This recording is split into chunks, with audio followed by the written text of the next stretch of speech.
Welcome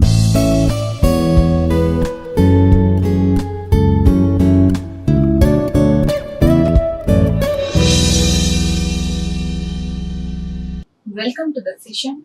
I am Dr. S. Anusha Katyayani, Department of Chemistry in Institute of Aeronautical Engineering.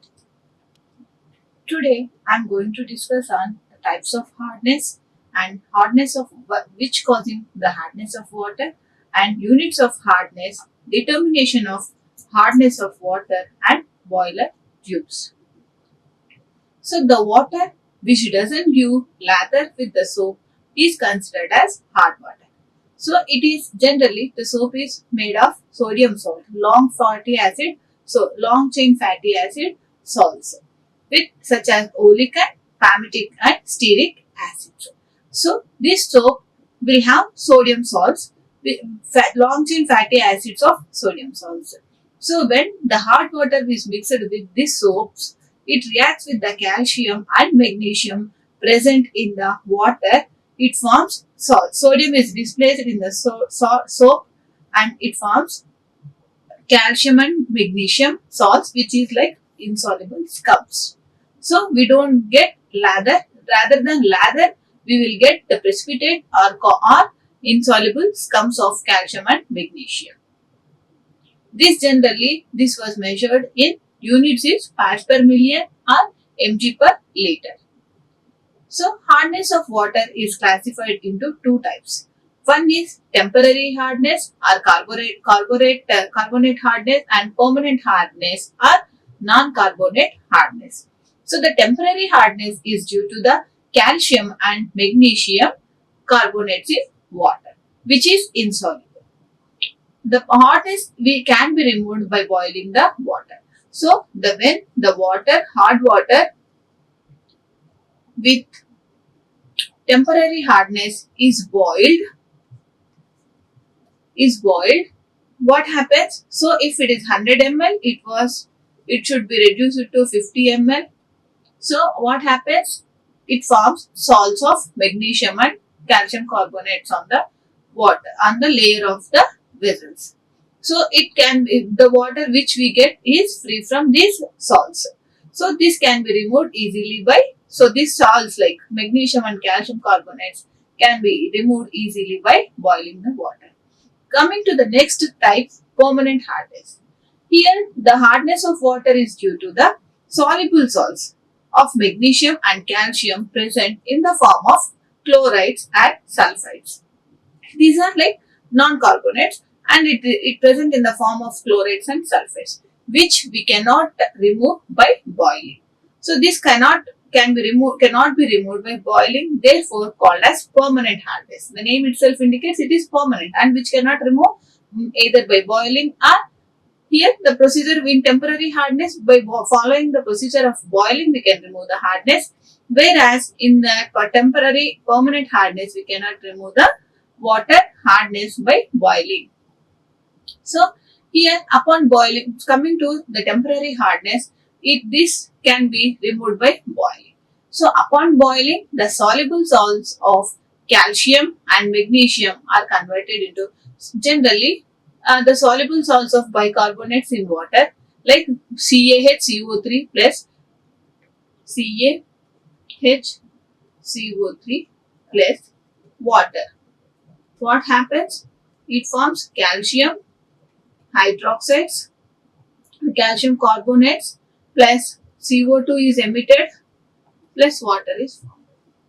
So this reaction is going to take place and are converted into calcium carbonate. So here calcium carbonates and which is insoluble and gets precipitated. So which get precipitated on the walls of the vessel.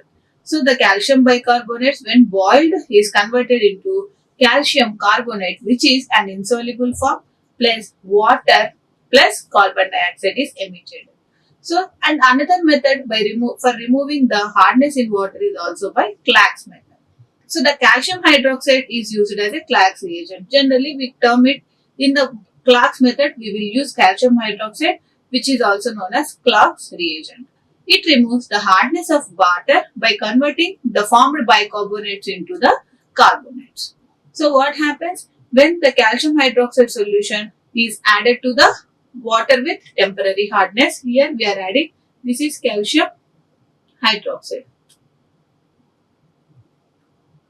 So calcium hydroxide solution is added to the water with temporary hardness. What happens? This calcium present in the calcium hydroxide present in the calcium hydroxide in the solution reacts with the calcium bicarbonates present in the water, gives calcium carbonate plus water.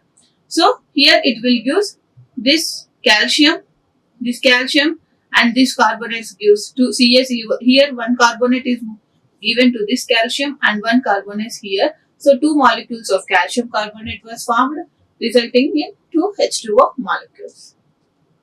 So we know how hardness is happening and what are the types. So what are the expression units? How we are going to express the hardness in water, either in both temporary and permanent water. So generally this was expressed in terms of equivalence of calcium carbonate. So the concentration of hardness as well as non-hardness constituting ions are usually expressed in terms of equivalence of calcium carbonate. So the choice of calcium carbonate in particular is due to its molecular weight. Calcium carbonate molecular weight CaCO3. Now for calcium, the molecular weight of calcium is 40.08. Okay, we'll take 40.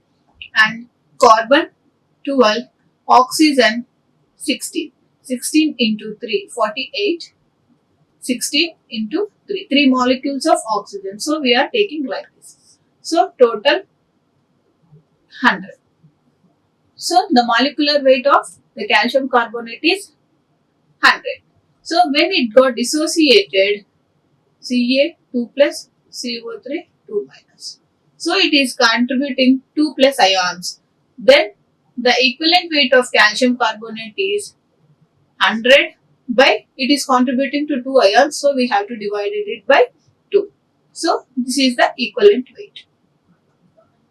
Generally, not only for calcium carbonate, all the salts can be, molecular weight can be calculated by the molecular weights of this calcium and carbon and oxygen. We will calculate the molecular weight of that particular compound. Equivalent weight is like number of electrons contributing or n valency electrons. Based on this, we will divide the molecular weight divided by 2 gives the equivalent weight of the calcium carbonate.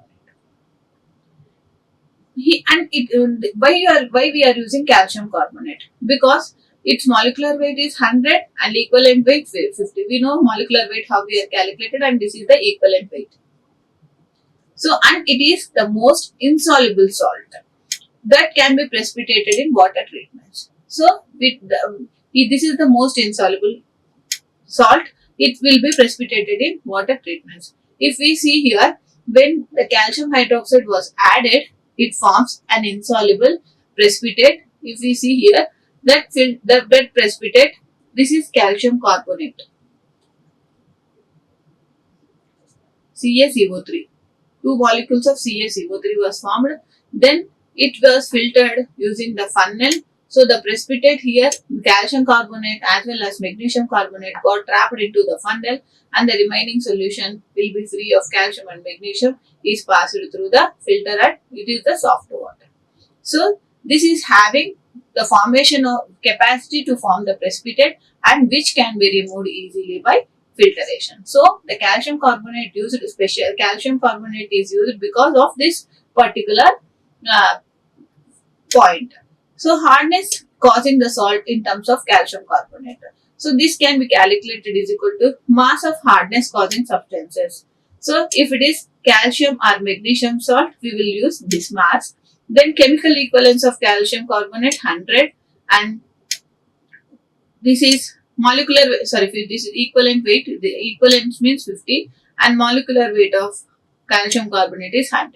Then chemical equivalent weight or molecular weight of hardness causing substance. So it depends upon the calcium and magnesium. Here we have to give the equivalent or molecular weight of the substance, particular substance which is causing the hardness.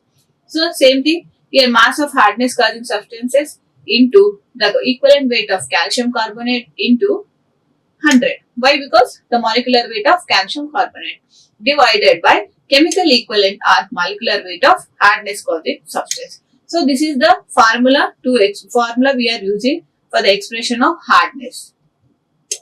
Then the units. So we know the formula to calculate the hardness. Now how to express? This is like parts per million.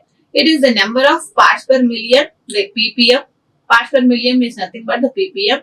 Number of equivalents of calcium carbonate causing hardness in salt present in 1 million part, like 10 to the power of 6th part of water. So number of the parts of equivalents of calcium carbonate hardness present in 10 to the power of 6 of water. So this is, and also expressed in milligram per liter, mg per liter. It is the number of milligrams of equivalence of calcium carbonate per liter of hard water. So mg per liter. Here itself indicating. So if it is, suppose our hardness is 200, means 200 mg was dissolved in 1 liter of water.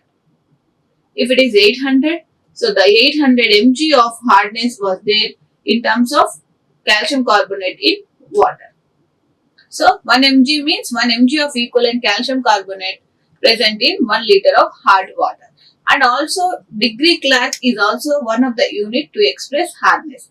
It is the number of grains of equivalent calcium carbonates equivalents of hardness causing salts in 70,000 parts of water. So this is for 70,000, this is per 1 liter, and this is 10 to the power of 6 liter of water.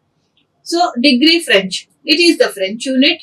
The number of parts of calcium carbonate equivalents present in 10 to the power of 5 parts of water.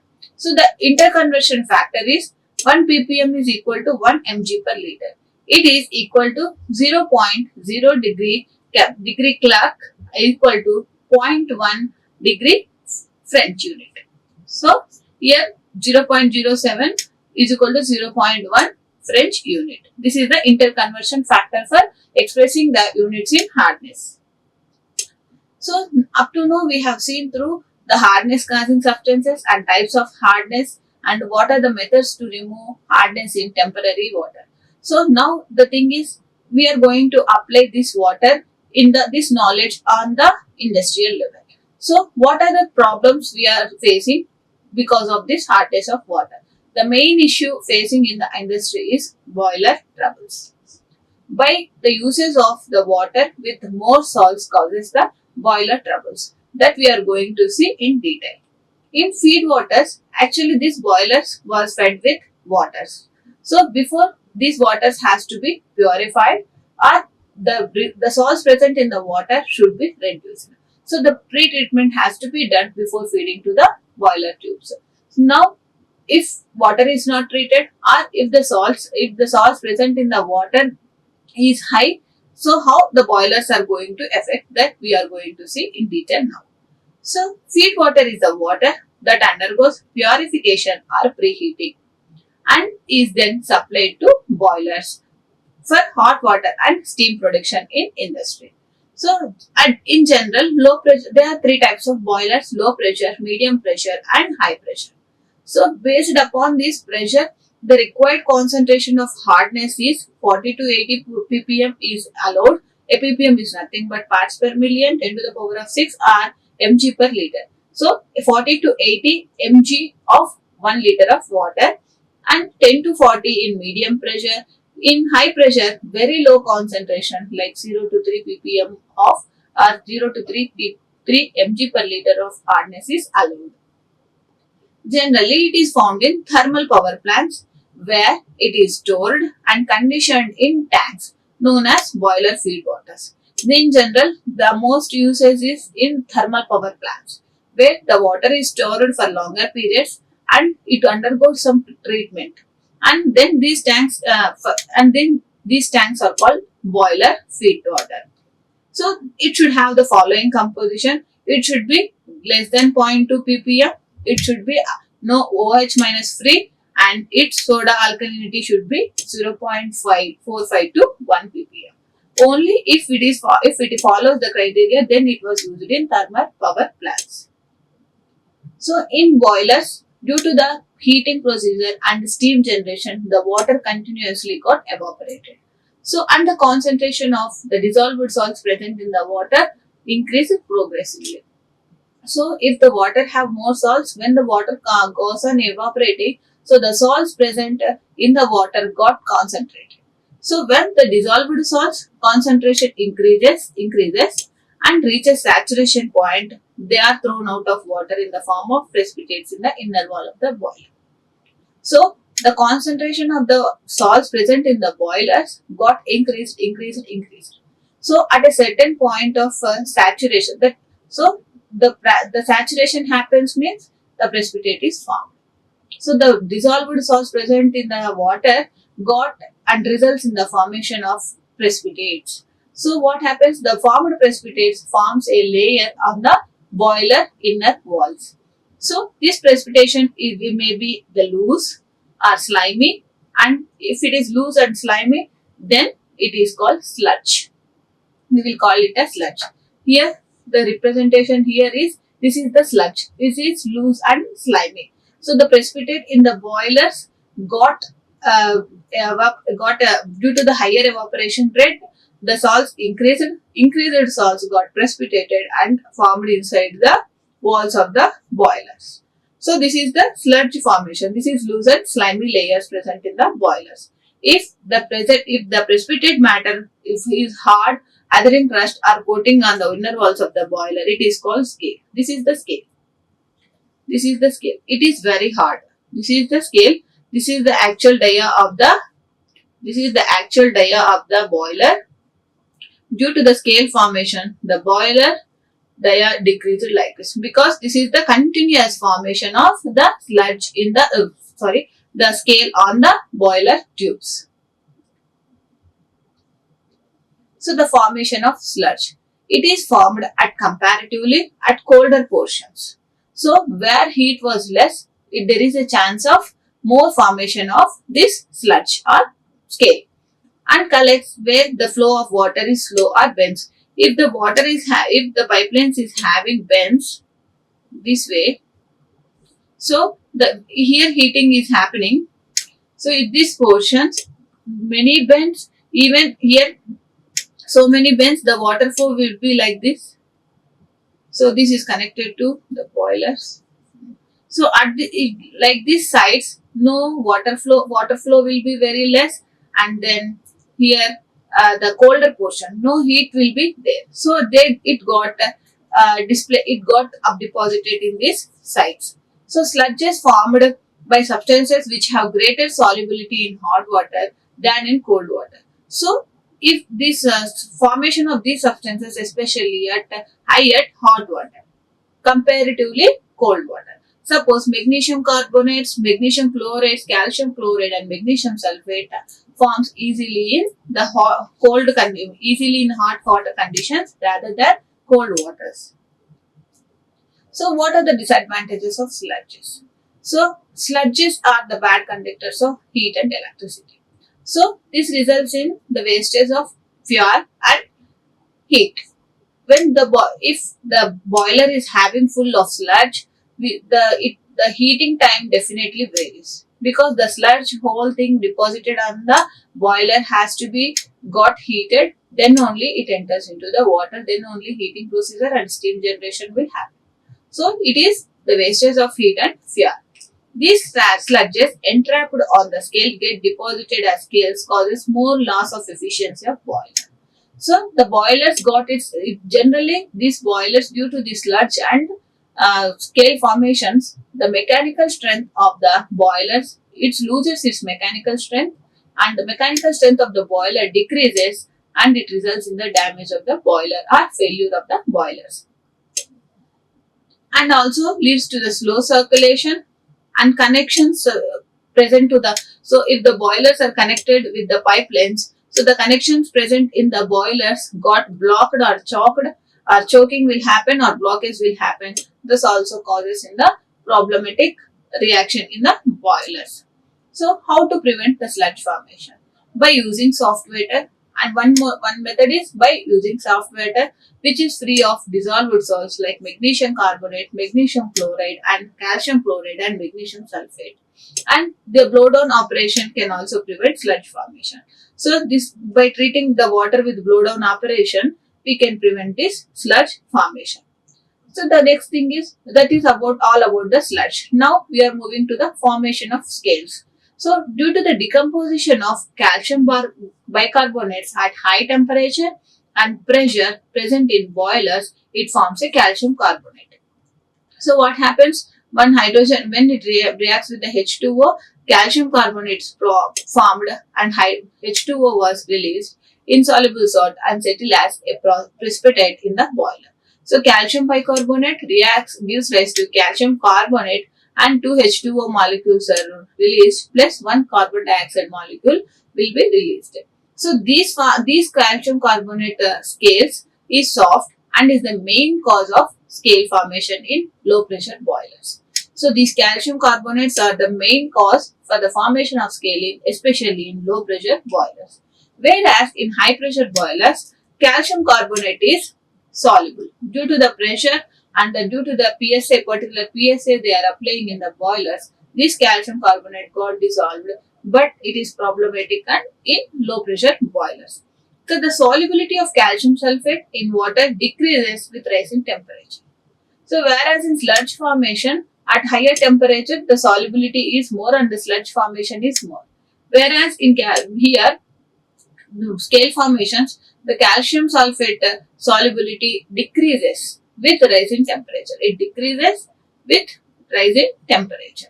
So that is, calcium sulfate is soluble in cold water but completely insoluble in superheated waters. It won't soluble in superheated waters. This calcium sulfate get precipitated as hard scale. So at heated, on the heated portion, where the heated position was, or the heated portions are there in the pipelines, it got hard. So it keep on concentrating and it becomes hard and brittle. So this is the main cause of high scales in high pressure boilers. So especially in high pressure boilers, this calcium sulfate is the main cause of formation of scales.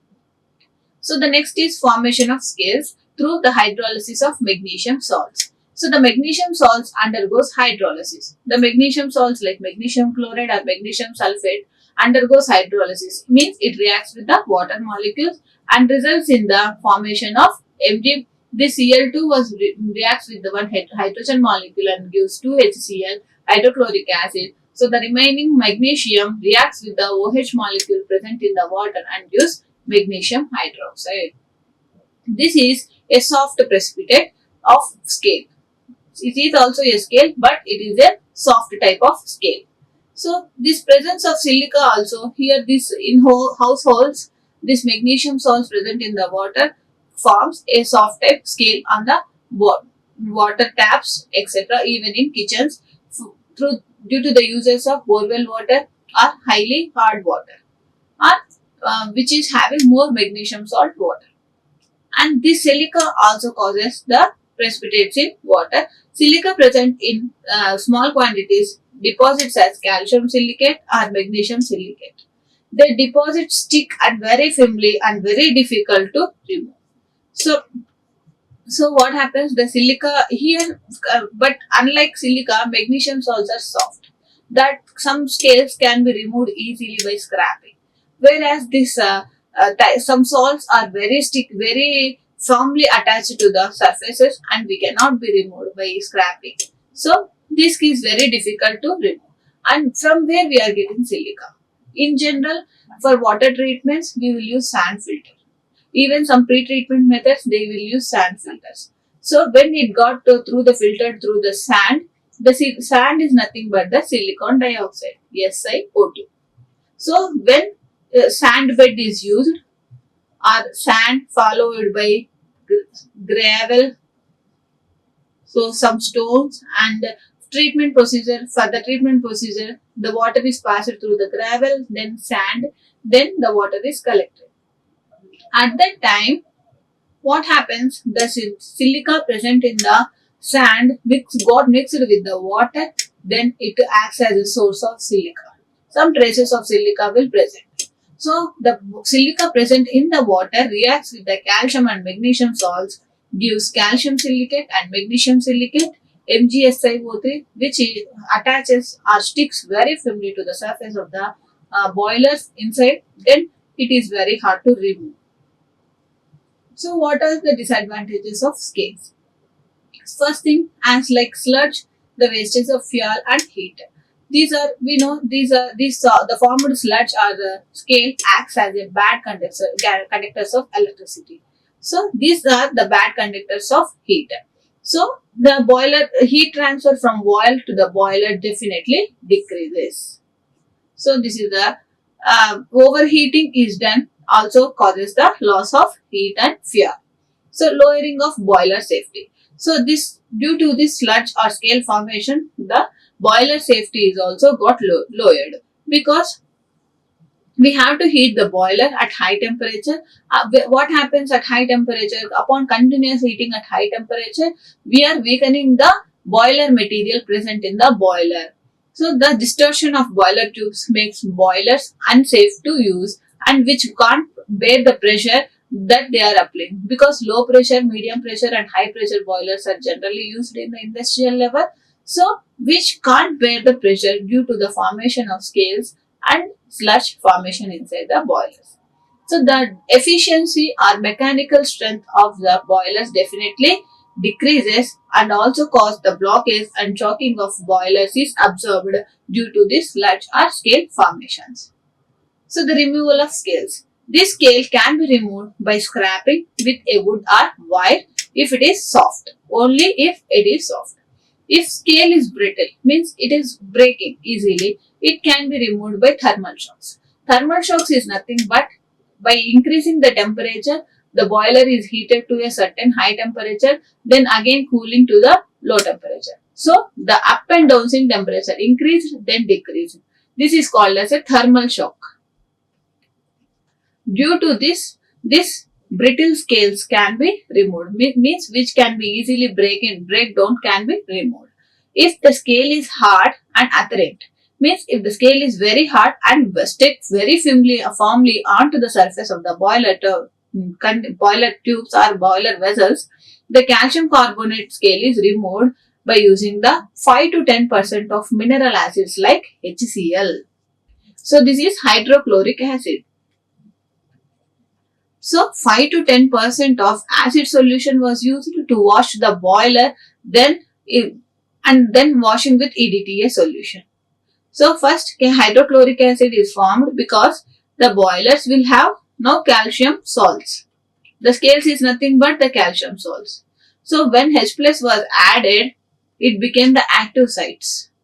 So then after washing with EDTA solutions, then the calcium carbonates present in the water get entrapped to the EDTA molecules, then it will be removed by washing.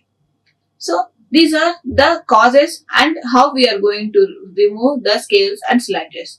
Now how the prevention of sludges formation and scale formation. There are two methods: internal treatment and external treatment. Internal treatment includes softening of water by adding a proper chemical to the boiler. So the internal means we are adding internally the chemical compound to the boiler to avoid this scale formation. Whereas external treatment includes the softening of water. Here we are filtering or we are making a process to remove both cations and anions. This is called the softening of water. Conversion of hard water into soft water by removing the salts. This is called process is called the softening of water. So the caustic embrittlement. So what happens if the boiler corrosion caused due to the highly alkaline water in the boiler? This is called caustic embrittlement. So during softening process, generally this process will happen through the lime soda process. So lime soda was used in this process to remove the salts. So the free lime soda is sodium carbonate. So the sodium carbonate is usually present in the small proportion. So when it was like sand filters, the silica got entrapped into the water. Here also during the softening process, lime soda is used.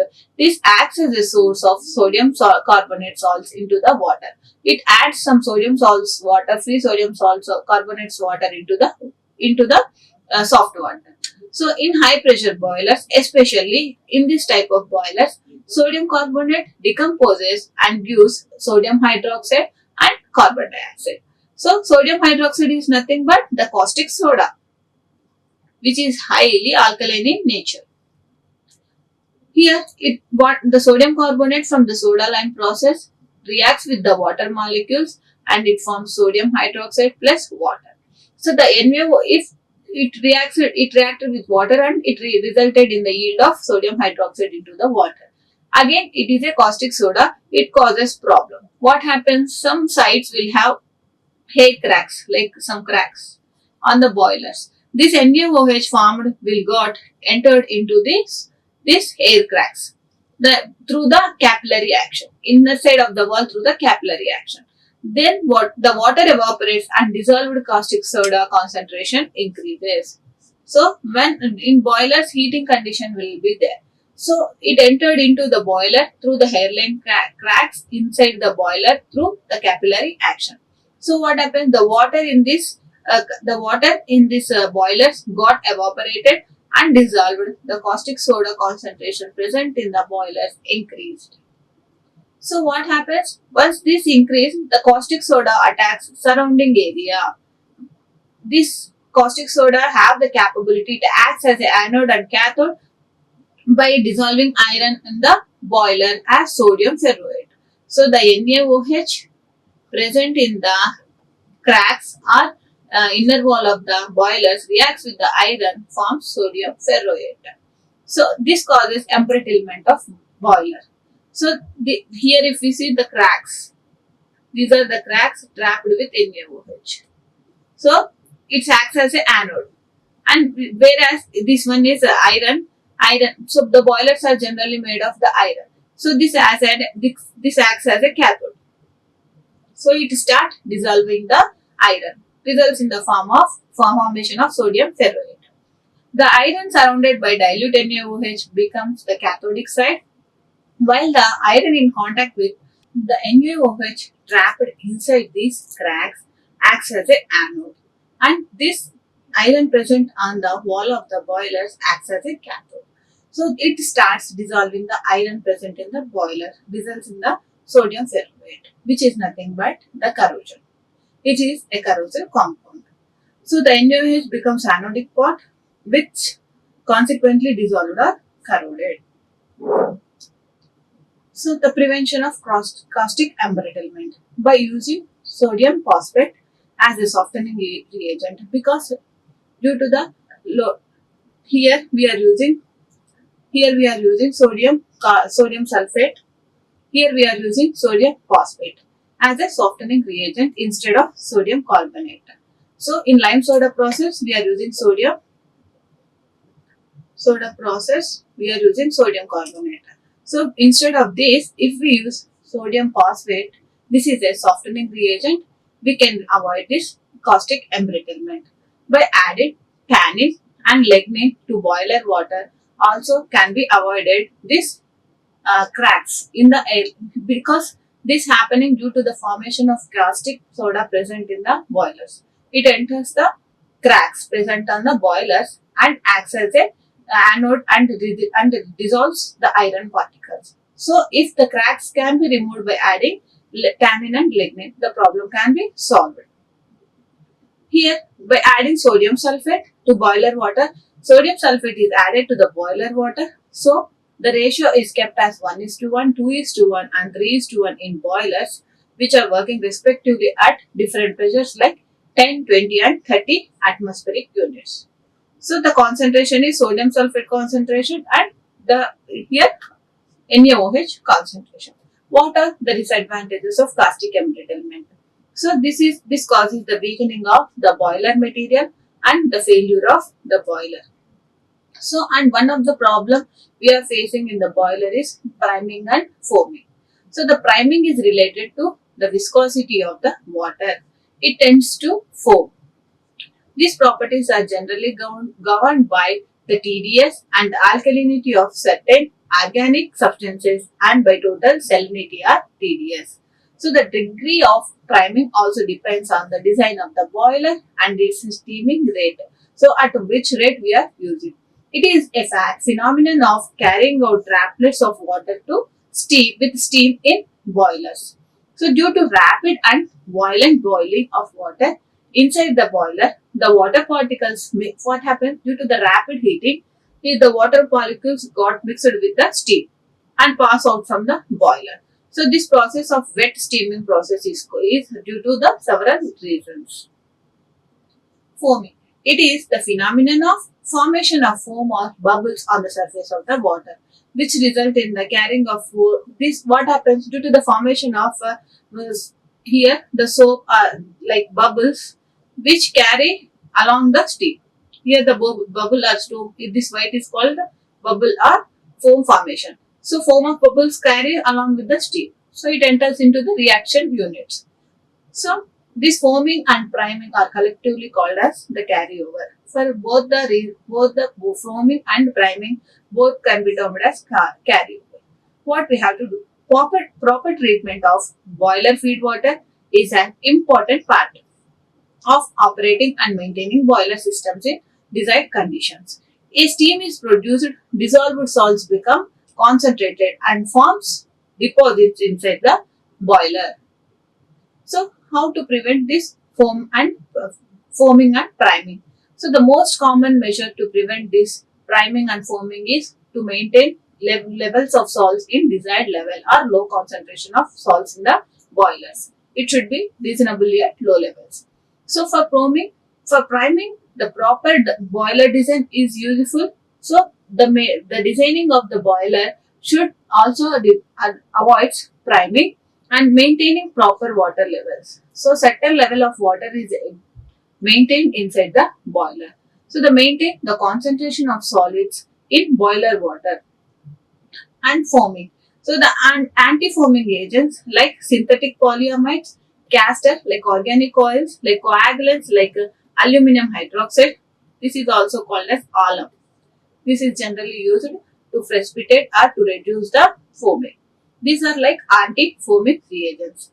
And also fatty alcohol defoamer, silicone defoamer, mineral oil defoamer, polyether defoamer and castor as well as synthetic polyamides all reduces the foaming formation and acts as a anti-foaming reagents.